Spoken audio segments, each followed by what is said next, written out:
The Guild is Maximum Lawyers' community of legal entrepreneurs who are taking their businesses and lives to the next level. As a Guild member, you'll build relationships, be held accountable, and learn strategies specifically designed to get you unstuck and accelerate your plan for growth. Members are also granted exclusive access to masterminds hosted around the country. Our next event is coming up, and we're heading to Scottsdale, Arizona. There's something truly magical about the power of these in-person connections where real-time breakthroughs happen. Picture this. You're surrounded by like-minded law firm owners tackling your business and mindset challenges together. The energy is electric, the insights are transformative, and the results are game-changing. Investing in yourself is the best decision you'll ever make. The knowledge, strategies, and breakthroughs you'll gain are priceless assets that will supercharge your practice and propel you forward. Join the Guild and secure your ticket to Scottsdale at the best possible price by visiting maxlawevents.com. Run your law firm the right way. This is the Maximum Lawyer Podcast. Your hosts, Jim Hacking and Tyson Mutrux. Let's partner up and maximize your firm. Welcome to the show. Welcome back to the Maximum Lawyer Podcast. I'm Jim Hacking. And I'm Tyson Mutrux. What's up, Jimmy? Well, this is a real treat because we have one of my best friends and favorite people on the show today. He's been a supporter of my firm for many years. His name is Kelsey Bratcher. He's been on the show before. He is an automation guru. He has his own company called Hired Gun Solutions. He also helped us run the first ever Maximum Lawyer Zapathon in January of 2020. Kelsey, how are you, my brother? I'm doing well. I'm currently in Arizona. For people that don't know me, I'm a full-time RVer, and so I typically try to chase 75, 85 degree weather year round. And unfortunately, I'm going to be grounded in Arizona for a little bit because my oldest daughter is about to graduate from ASU with her teaching degree. And we don't know if they're going to do a ceremony or not, but we're going to be here to throw a little bit of a party for her when she reaches that milestone. So we're excited. But it's going to get hot here. I'll say that. Hey, man, hot's good. Nothing wrong with that. So I don't want you to go into too much detail because I think a lot of people know you, but will you talk a little bit about your background? I usually ask people, hey, will you tell us about your journey? But I just give people the Cliff Notes version of Kelsey Bratcher so they know who you are and why you're so badass. Sure. So, I've always been like a techie and like into automation. Like I remember the first time it occurred to me that I could automate my job, I was grinding spreadsheets at this call center doing data analysis, and I learned about like Excel macros and how to use formulas to do things instead of like clicking on every cell and doing all these like little simple tricks. And then so that parlayed into me getting a job at a company called Infusionsoft, which is now Keep, in 2008. And I became an implementation specialist where I'd work with new customers that purchased Infusionsoft and help them get off the ground up and running, either bringing over their existing stuff and building it in Infusion, or whatever the sales guy lied to him about, I would have to build. And so that was kind of the starting point. Over the course of that time period, I got divorced. I went to a men's group and a men's therapy group in Mexico. I met a dude that paints houses. I helped him grow his business he was best year ever was 275,000 in 20 years of going door to door cold calling. And I helped him grow his business to 3.6 million over the course of a 3 or 4 year time period by implementing the same like systems and processes using Infusionsoft. And he actually won an award. And that's how I met Jim. Jim was in attendance at a conference called Icon, which is Small Business Icon, which was Infusionsoft's user conference. And Jim had reached out to me. I think I did a webinar at the time to kind of talk about what me and Brian were doing. And so Jim had reached out and we started working together. I think I had about 10 or 15 people that I was working with at the time that came in from that particular, like, I guess, publicity. And Jim has been with me ever since. And it's been, so we got real deep into doing all the law stuff. Started out with an Infusionsoft doing mostly email marketing related campaigns. And then we started getting into more of the like nitty gritty behind the scenes stuff of like intake and like how the intake people are assigned. And we've been into Clio and Lead Docket and Filevine and Process Street and like every other tool you can think of. And so that brings us to today. Jim and I are still work together. I work with most of the time. I mean, you got a lot going on, Jim, as of late, but I work with Adela from his team and Laura Clark from his team every day, pretty much. All right, Kelsey, and I know that you have been working a lot more with lawyers than you were when we started, and I know a lot of those folks have come from Maximum Lawyer, and we always have people that are really happy to have the chance to work with you. Without going into specifics about any particular attorney, what are some of the mistakes that you see lawyers make when it comes to automation or trying to automate? And I would say with maybe a focus on sales and on fulfillment. So I would say probably the biggest, this is generally true about most small businesses, is that sales, following up with leads, making sure leads get contacted quickly, that you've seen them through to a conclusion, is kind of a term that I borrowed from a guy that I worked with who's a real estate coach. And he teaches this concept of, if you're going to get a lead, make sure you see it to some kind of conclusion, whether it means that you're not going to work with them, that you've called them enough, or you're not going to get in touch with them. You've met with them, but you know that you're not to sign with them, or whatever the situation is, that every lead reaches some kind of conclusion. And so if you start from that framework and you build your systems around that to make it so that at least you're following up with everybody, then that's usually the biggest and most easy. Like, that's something that anybody can fix. They don't need to be, working with someone like me, and they don't need they don't need crazy software, except crazy software can make that easier when you have more leads. So I would say, like, the first thing is identifying, like, hey, if I get a lead, this is what should happen to it. It gets called by this person, and lay out what those steps are, because if you can't automate something if you don't know what it is that you're trying to automate. And that's what a lot of people they'll get into Zapier and start messing around, or they'll get a new tool, they'll start messing around without any like clear objective, I guess is the way to say it.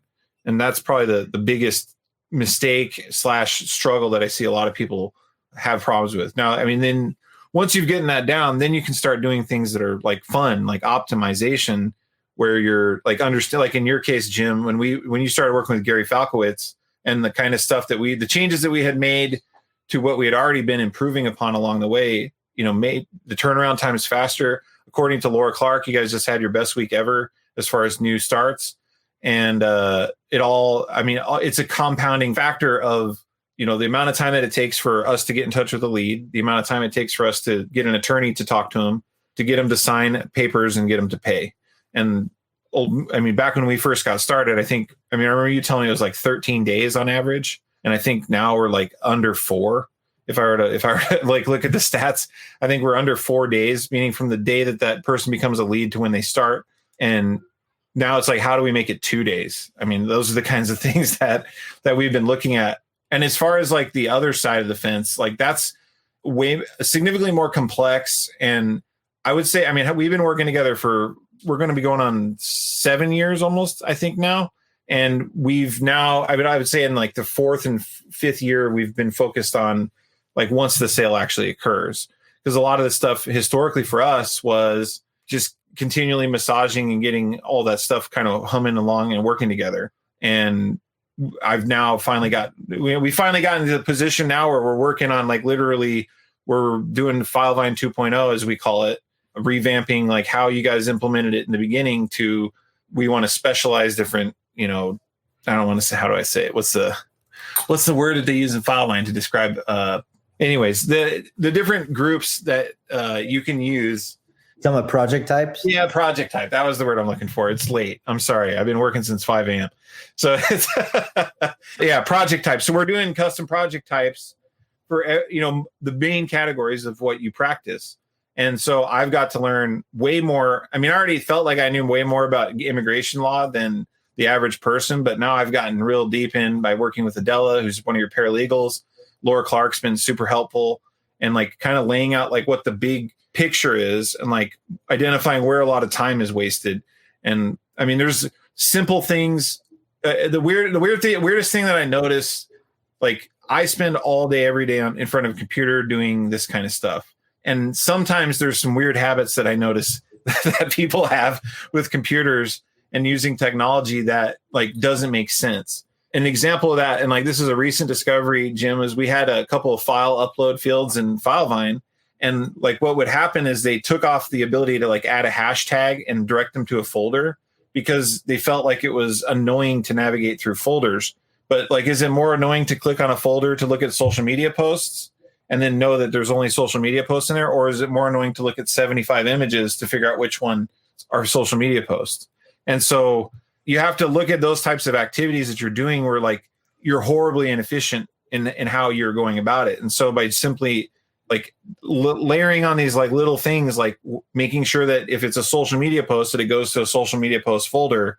Those are the kinds of things that I think a lot of people overlook that are easy and accessible. Most of the stuff shouldn't even cost you any extra money, and really quick type of turnaround to just fix these things as you go. So Kelsey, I mean, we talk about, I'm going to back it up a little bit because we talk about automation all the freaking time. We talk about CRMs and automation and everything, emails and everything. And you've worked for Infusionsoft. And I know that before Infusionsoft used to say, write it out before you start your processes and mapping everything out. So let's say that you're just like, you're new to the CRM and automation game. I mean, where do you think, and I want you to assume that these people have no knowledge as to how to do anything when it comes to automation. Like, where do you think people should start when it comes to like the process, working everything out? I think the first thing is to kind of make yourself aware of what's available to you as far as technology by either talking to your colleagues, people like this podcast explains it, I think, probably exceptionally well. But there's a book that stands out in my mind that I read a long time ago that lays out the kinds of stuff that we're talking about in a digestible, non-techie way. And that book is called Duct Tape Marketing by John Jantsch. It's been around for, I think, 10, 15 years now. And it lays it out. I mean, it's kind of out of date last time I looked at it, but the reference points for what a CRM is for, how it should be used, the kinds of things you want to be tracking, like these things help you lay out what your objectives are when you're implementing this type of technology. Because like, the interesting thing is that and attorneys talk about intake all the time. It's constantly coming up. It's the specific word you guys use to describe selling, I guess is the way to say it. And so the intake process of getting a lead, talking to them on the phone, qualifying them, and then having them sign up for, whether it's however that happens with paid consults, with free consults, with whatever that situation looks like. I mean, it's sales at the end of the day. And so there's a lot of resources when you look outside the attorney space that basically explain how these things work. And that book, I think, if you're like complete beginner, like maybe this is like you're just starting your own firm, you have no idea how these things work, that book's going to lay out the core elements that will carry through until you are spending your life doing what I do, I guess is what I would say. Yeah, so we had John Jantsch on the show, episode 179. Duct Tape Marketing is certainly one of those books that I refer to even now, and that, it's one of those ones you can always come back to. It's really about sort of marketing, on a shoestring budget. There are a lot of good ideas for people that are just starting out. And Kelsey, talk to us a little bit about sort of your transition now to spending more time with lawyers. How are you enjoying that? Sort of, what are you doing more of? What are you doing less of? That's a good question. So, as of late, and I think it's partially because of my association with you, Jim, that I got a lot of attorneys like coming to me looking for help with the type of stuff that I do. And it's kind of always been there, I think, but I just kind of I disregarded it because I was, focused on specific software, or I was focused on, like, I had started a marketing agency with a client of mine, and we were working with stem cell clinics. And so it's kind of like out here on the, out, I guess in the outfield, I guess would be the way to say it. And so I think for me, one of the things that changed is when I had a business destroyed because of COVID. And so that kind of forced me to reevaluate the market. I mean, who would have thought that getting a bunch of old folks into a room to sell them medical treatment that's elective and cash only wouldn't work in COVID-19. Like, that's just not that strategy. The whole business was built on that strategy, and then it just was gone like instantly. So it made me reevaluate, like, okay, well, out of all the clients that I've ever worked with, I mean, I've worked in real estate, insurance, home improvement, like construction. I mean, you name it, like every type of small business aside from maybe like mom and pop retail stores, like in restaurants. Those are the kinds of two really big business categories that I've never really done a lot with. And they all have different kinds of challenges and different kinds of problems. And there's always constraints, I feel like. And the more I've gotten to work with attorneys, the less and less of those constraints that you guys experience. So like, yes, you have regulatory boards and you have governments that dictate how you guys have to operate, and long history of like practicing law to influence things. But as far as like being like the software you guys use, it's all like right there ready to go to be able to do the kind of stuff that I do. Like you don't have the same problems that like doctors and chiropractors and dentists have. They have to do all this HIPAA stuff. Their software is all locked up, and like you have to really go out of your way to do things. And then in addition to that, a lot of the work that you guys do on the day-to-day basis is fairly tedious. I mean, when you actually get down to the like nitty-gritties of composing certain types of documents and things like that. And so when I look at those types of problems, it's very apparent that, you know, the skill set that I've developed over the past 15 years or so just so happens to work really well for what you guys are doing. And I would have never thought that I would have learned so much about a particular marketplace, I guess would be the way to say it. And can basically considering like, I don't think I'll ever know everything, but like I have a good idea about how the different elements that go into a law practice as far as technology are concerned to get to, you know, whatever. I mean, I don't even know how to describe it, I guess, but that's kind of I think the long and the short of it. And then the other thing that you guys are a heck of a lot more committed to your businesses than the average business owner, which is always a pleasure for me because I can get right there with you on how you want to be able to work in your practice. And so like real estate agents are flaky. Like I wish that I could say that was different, but the stakes that go into becoming a realtor are just not the same as an attorney. It's just not this, you know what I mean?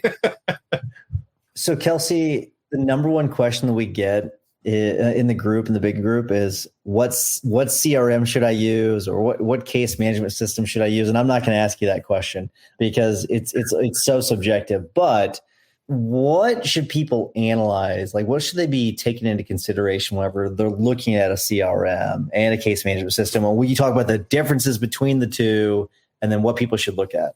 Yeah. So the one thing that I will say for start with the case management systems, and the ones that I've had the most experience with are Clio and Filevine, like hands down. Filevine by far, but Clio a close second.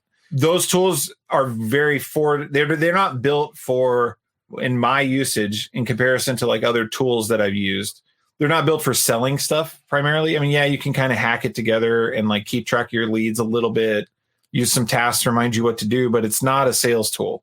And so it doesn't have a lot of the features that a tool that's purposely built for helping you sell and do marketing, that are absent. Now they have a lot of integrations with both of these applications, but for the most part, I don't like the way that they were to be able to differentiate between a lead and a client. It's difficult. And so you have to use tools that make the problem that you're trying to solve easier. And in the practice management software, it's to run your practice behind the scenes, like keeping track of cases, where everybody's at, who's doing what, like that kind of stuff. Who owes you what money, you know, your trust account balances and all that type of jazz. But as on the front end of like keeping track of like where your leads come from, the marketing that you want to do to those leads, who is talking to them, and, you know, where are they at in your sales process? Have they talked to an attorney yet? Have they not talked to an? Has intake called and qualified them? Whatever that scenario is, you need a tool to support that, or a variety of tools to support that. And so one of the things that I've been thinking about, I mean, I have my preferences. I like working with Pipedrive primarily for lead management and sales because it's just so flexible and it's easy on the eyes, and people seem to just get the hang of it. But the main reason I like it is because I can do all the things that are asked of me from like a selling perspective, right? And like crazy things that would never apply to the legal practice, but it's just very flexible and it works extremely well with Zapier. And so I've not found another CRM / sales tool in the space that it's as easy to use as that. And so that's, I think probably from the framework that you want to look at is like, where can I go? And like the one thing I'll say as well around, especially around CRMs and there's a lot of like marketing / sales software emerging in the legal space, like Clio Grow, Lawmatics, like all these types of tools. And the main challenge that I have with them is they often have what I call the attorney tax stamped on them, where it's like, just because it's for attorneys, it has to be more expensive. And it's like, there's way better tools for less money if you just get out of this ecosystem of attorney tools. I mean, use one to run your practice by all means, but like to sell stuff, use the tools that sales companies use. Running your own practice can be scary, whether you're worried about where the next case will come from, feeling like you're losing control over your growing firm, or frustrated from being out of touch with everyone working under your license. The stress can be overwhelming. We will show you how to turn that fear into a driving force of clarity, focus, stability, and confidence that eliminates the roller coaster of guilt-ridden second-guessing and mistake-making to get you off that hamster wheel for good. Maximum Lawyer in Minimum Time is a step-by-step playbook that shows you how to identify what your firm needs and how to proactively get it at every stage of the game, so you're prepped and excited for the inevitable growth that will follow. Name the lifestyle that you want, and we'll show you how to become a maximum lawyer in minimum time. Find out more by going to maximumlawyer.com/course. So we're talking today with Kelsey Bratcher on the Maximum Lawyer podcast. He's the owner of Hired Gun Solutions. And Kelsey, we have a question from one of our members in the guild that tracks what I wanted to ask you next, which was, looking back at the years you and I have worked together, I would say that I, as a law firm owner, had a tendency to want to jump from one piece of software to another before we really had even built out. I mean, we were with Infusionsoft for a long time, but after that, we sort of bounced around from thing to thing. And Will in the guild wants to know, how do you focus more on implementation as opposed to just sort of looking for the next shiny object? That's actually a good question. And I will say we did do a lot of jumping around, Jim, but in your defense and also my own, because I was right there along with you, the jumping around, we had good reason to do so.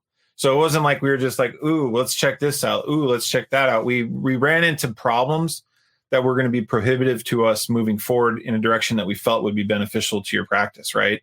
Like, there is no way that we would have been able to do the 4-day sales cycle that we've gotten going right now if we were still on Infusionsoft. It wouldn't have happened. Well, we could have done components of it, but from beginning of getting a lead all the way to an invoice customer that's paid in QuickBooks, and then also transitioning them into FileVine, that's not something we would have been able to do on the platform that we were on. So when I say, there's one thing that I've come to learn, obviously I am a reseller of Pipedrive, so it is in my interest to sell Pipedrive to people.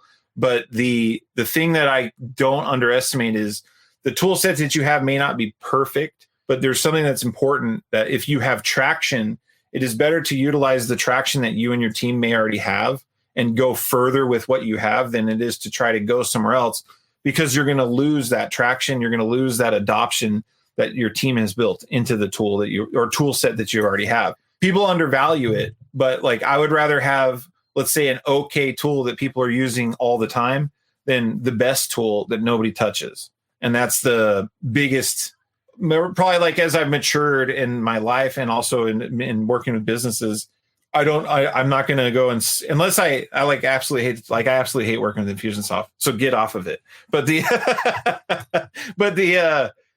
main thing is, if you have these things, making a change just for the sake of changing isn't going to be beneficial unless you've run into a dead end, which is what led us out of a lot of different tools, where you think, if you have an objective of being able to close new leads in, let's say, a very short period of time with a short sales cycle, then you need to think about, can a tool set that I have take me to that, help me accomplish that mission? And if it can't, then you need to start looking at, maybe there's add-ons.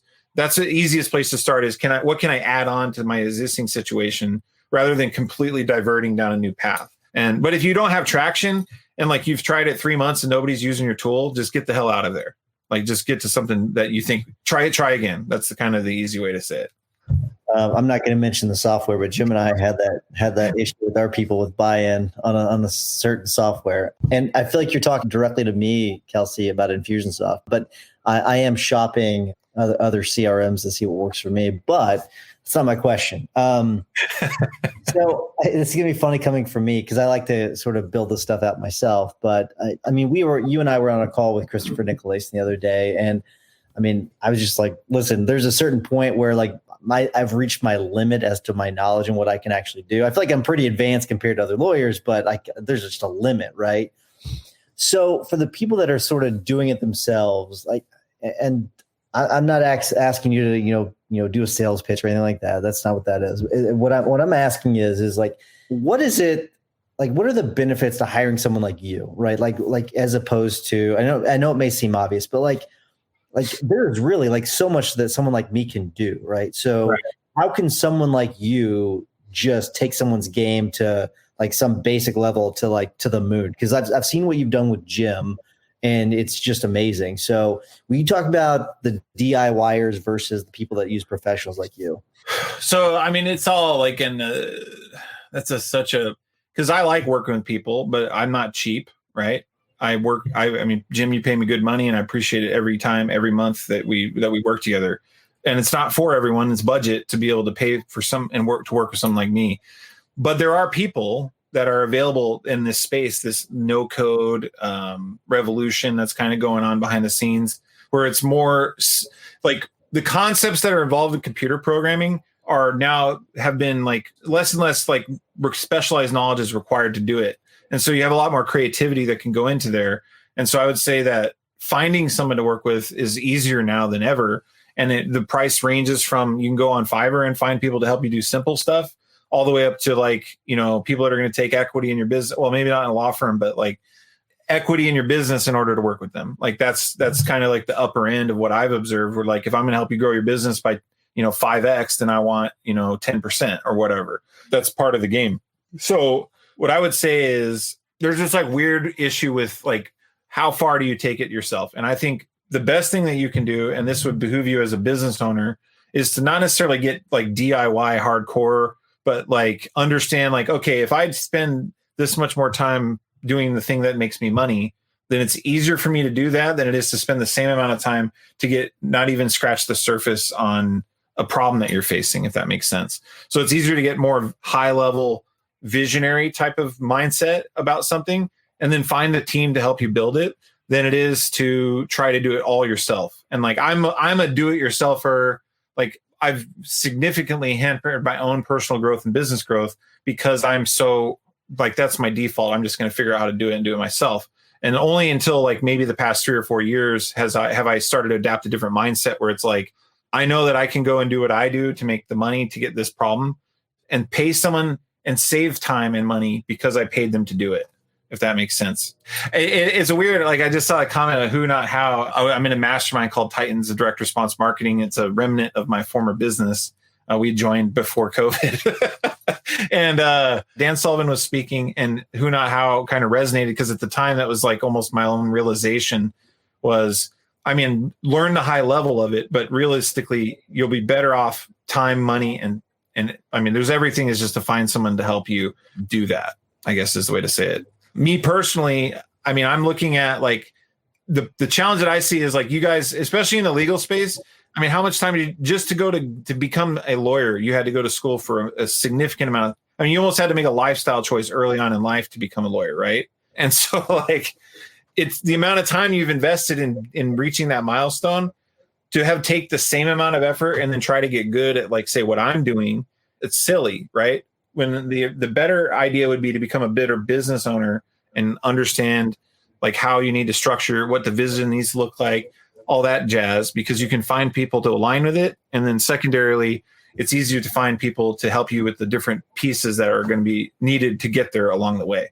When you meet with new lawyers that you haven't worked with in the past, or potential new lawyers to work with, what are the main pain points that people are expressing to you when it comes to the problems that they've had with automation?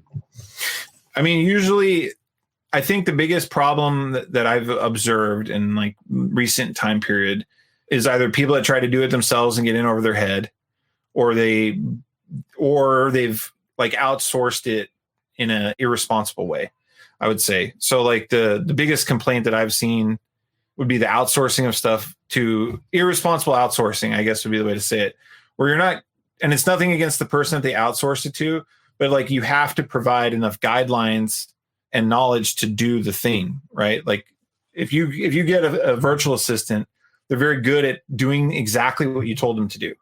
But if what you're telling them to do is not good, or it's not smart, or it's not the best way to do something or whatever, then they'll do it poorly over and over and over again for you.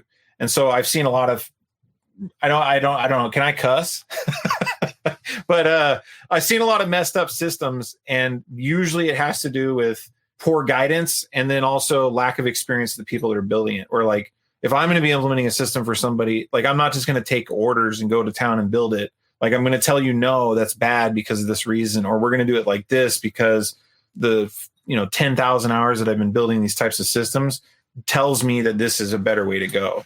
And so it's kind of like a hybrid of consulting / I guess freelancing, where I actively am building your stuff out for you, Jim. But like at the same time, we've spent a lot of time noodling over the kinds of problems that we've had to solve.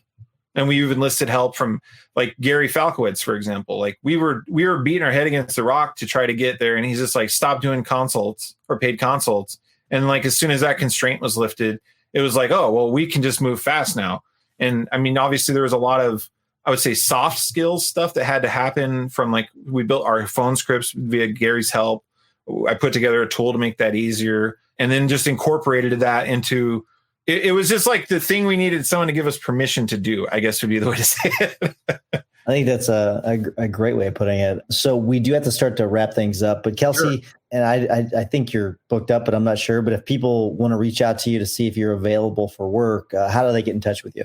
The best way to do it is going to be email at the moment. My website's a little out of date. I've been busy, right? It's going to be Kelsey@hiredgunsolutions.com. That's the best way to go. You could go to my website and do it, but go email me at Kelsey@hiredgunsolutions.com or message me on Facebook. I'm in the Max Law Facebook groups. And I'll just real quick, because like I've had some folks that are hesitant to reach out to me because they feel like maybe like I'm just going to start jumping right straight into selling them a package or something like that. And the reality is that I participate all the time. I regularly answer questions in the Max Law group when I can answer them, right? Like if it's technologically related to software that we all use. Like if you're going to ask questions about like documents and stuff, lawyer stuff, I don't know. I don't know anything about that. So, but I do know about these tools. And so I try to participate and help out whenever I can. And if that means if all you need is like a 10, 15-minute Q&A to get unstuck to help you get to the next thing, or if you have a tough choice coming down the pike of like, should I buy this software or should I buy this one? And you just need someone to, I don't know, bounce the idea off of. Like I've offered that up to folks in the Max Law group because of what your guys' generosity to me over the years has been more, I mean, life-changing than anything I could have possibly done. And so I like to give back in any way I can. And then if it makes sense for a project, either because my time is now available or if that's something that makes sense, I mean, I'm open to that. So it's not I wish I had something to be like, for this much money, you can get started. But that's probably coming down the pike in the future. Yeah, Jim, we gotta help Kelsey get some sort of product together to sell for sure. Yeah, I'm open ears. Yeah. Well, I know I've texted you some ideas, so we'll have to get some of this worked out for you. But yeah. We do need to wrap things up. Before I do, I want to remind everybody to get involved in the Facebook group, like Kelsey mentioned. Also, if you want to join us in the guild, join us at maxlawguild.com. There's a lot of high-level discussions going on there. And then if you don't mind listening while you're listening to the rest of this episode, giving us a 5-star review on iTunes or wherever you get your podcast. Jimmy, what's your hack of the week? Before I get to my hack of the week, I have a few things that I want to say. One was that I just found out that there's a podcast called Gary V Cursing Free. So that they've edited out Gary's podcast with no cussing. And I just want to say that this is the longest I've ever spoken to Kelsey without him cussing. And I'm not sure why, because we didn't say don't cuss. It's totally fine. If you like what you heard from Kelsey today, and if you're interested in going on this journey, couple of things. Number one, he'll be speaking at MaxLawCon 2021, which is on October 9th and 10th in outside St. Louis, Missouri. So make sure to get your tickets for that. Those tickets are on sale, and it's fun. We're selling a couple every day, so it's with very little promotion that people are buying tickets for that. So that's exciting. The other thing is Kelsey has a couple different seasons of his Get Automated podcast, and you could do a whole lot worse learning about immigration than listening to Kelsey talk on those podcasts. You can find it, and I would start at the beginning and go through them. You're going to learn a ton, mostly about mindset. But then as far as my hack of the week, I want to mention something that Kelsey has said to me many times on our journey together, and he touched on it a little bit at the beginning of the show, and that is that every time we have sped up my sales process, and we've done it, we're probably on iteration 10 or 11 now of what we've done so far. Every time we've sped up the process, I've made more money. And it's true. We just keep eliminating friction, and make the whole thing so much easier. I mean, in the old days, one of the attorneys in our office would do a consult. They would say, "Hey, Jim, do a contract." I would draft it in Word. I'd print it out, sign it, email it, send it to the person. Then they'd send it back, or they wouldn't. And now we have all this automation. It's seamless. We can get a contract to somebody 3 minutes after the call. And then we have a whole sequence set up to follow up with them if they don't sign it. So it's a great mantra. It's a great thing to be looking at your process is how can I speed up the process to make it as frictionless as possible for someone to work with me. Jim, I think I want to get a timer on this. I think that might be your longest hack out of 5 years of podcasts. I think that might be your longest hack. Which is interesting. And we do have a question that we will have. We have the lineup done almost. I think it's done or not done, but or close to being done. We'll have the lineup posted for Max Law Con. I'll try to get it unposted this week. So we'll work on that so that everyone knows who's actually speaking at Max Law Con. Kelsey, as you probably know, we always ask our guests to give a tip or hack of the week. So do you have a tip or a hack for us? You know what? I'll actually say it. Like, if you're an Apple user, you should get an M1 MacBook Pro. It's change your life. If you're not a Mac person, then I don't know what to tell you. But the M1 MacBook Pro is, or the M1 Mac Apple Silicon is what they call it, is fast. And like I can unplug my laptop and I can work 8 hours without having to plug it back in. That's 8 incredible. To 10 hours without having to plug it back in. Like, it's insane. Like, I never thought that there would be a day where I could just like literally take my laptop, disconnect power, and also not really lose any performance. It's crazy. So that's my hack of the week is if you're an Apple person, upgrade or switch out your stuff to an M1, unless you have a compelling reason not to, but I don't know of one. For me personally, I didn't have one. What's an M1? So Apple has had friction with Intel over the years. Like, there's beef there. And a long time ago, Apple products did not use Intel processors in them. They used a different technology. And so secretly behind the scenes, as iOS and iOS devices like iPad and iPhone and so forth matured, they started creating their A1 chips or their A1, A12, or whatever they're on now.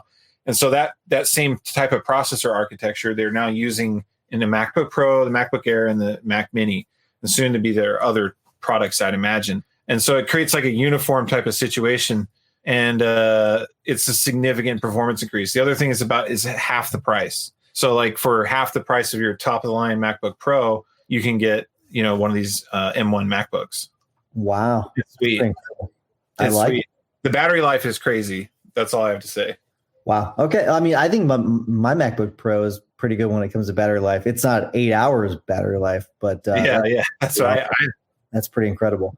All right. So my tip of the week is, since we've been talking about CRMs and everything, I'm not going to recommend a certain CRM, but I will say this. I mean, I've been sort of dug into the trenches when it comes to Infusionsoft for years. I had so much time into it. It was sort of cost prohibitive to get out of it. But as things have changed, as different options with other platforms have changed, as I've gotten more guidance from Kelsey, my tip is to constantly reassess the systems that you use and see if it makes sense for you to continue to use them. Do they do the things that you need them to do? And if they don't, what you've put into those systems already, those are sunk costs. You're never going to get those back anyways. So look into other systems, figure out what works best for you. And then if you have to jump ship, because ultimately it's going to benefit your firm in the long term. So one thing I want to add to that real quick, because we've moved a lot with hacking law practice, and like the first time is hard, the second time is less hard, and then by the time you're moving into your 6th or 7th version of whatever you have, like it's way easier, because like it's harder to build the thing once than it is to build it or to rebuild it again. Like it takes like half as much time to rebuild something that you just built. Like, so the timeline, if it took you 3 months to get to where you're at, it's only going to take you 6 weeks. Well, if you do it right, 6 weeks or so to get to the next tier. And like that timeline, it's not as hard to get out of the tool that you're in as you might think. Great point. Very good. All right, Kelsey, thank you so much for coming on again, buddy. We really, really appreciate it. Thank you for all the guidance you've given me over the years. And I know that Jim's got a lot more out of you, but I mean, you've been very generous with your time with me too. So we really, really appreciate it. Oh, thanks you. Anytime. Thanks, buddy. Bye, y'all. Thanks, gents. See ya. Thanks for listening to the Maximum Lawyer Podcast. To stay in contact with your host and to access more content, go to MaximumLawyer.com. Have a great week and catch you next time.